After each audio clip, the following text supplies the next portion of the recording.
Hello দর্শক, আসসালামু আলাইকুম। আজকে আমি আপনাদের সাথে হাঁস রান্নার রেসিপি শেয়ার করব।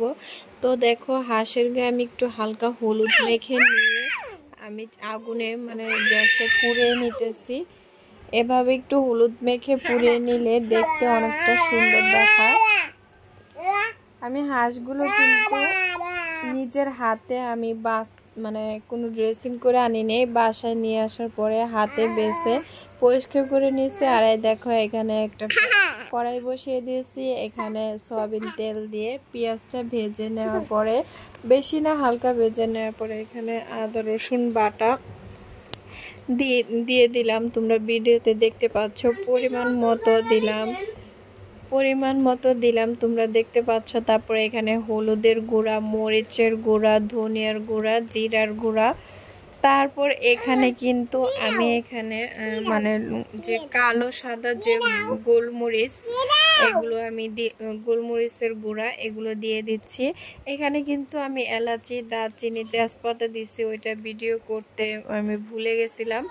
তো এখানে এক্সট্রা মশলা হিসাবে আমি এখানে গোলমরিচটা ব্যবহার করছি, কারণ আমার কাছে মনে হয় আর কি হাঁসের গোশতে একটু গোলমরিচের বাটা দিলে কিংবা গুঁড়া দিলে অনেক মজা হয়।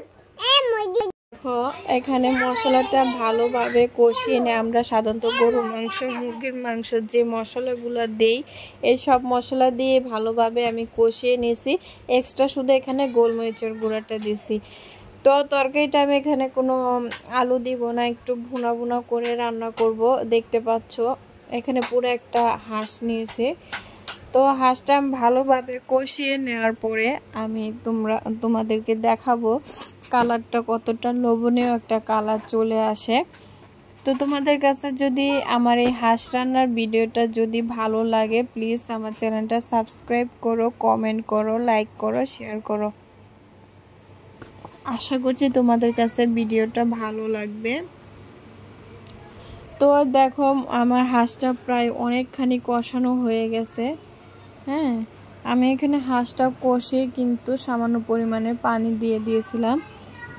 যেহেতু ভুনা করব, আমি বেশি পানি দিব না। দেখতে পাচ্ছ কতটা লোভনীয় দেখাচ্ছে। আর হাঁসের গোশত একটু ঝাল ঝাল না হলে আমার কাছে ভালো লাগে না। যেহেতু গোলমরিচের ঝালটা দিছি, খুবই খাইতে মজা হয়েছিল। গোলমরিচের যে একটা সুন্দর একটা ফ্লেভার আসছিল, এতটা মজা হয়েছে খাইতে ধারণার বাহিরে। তাহলে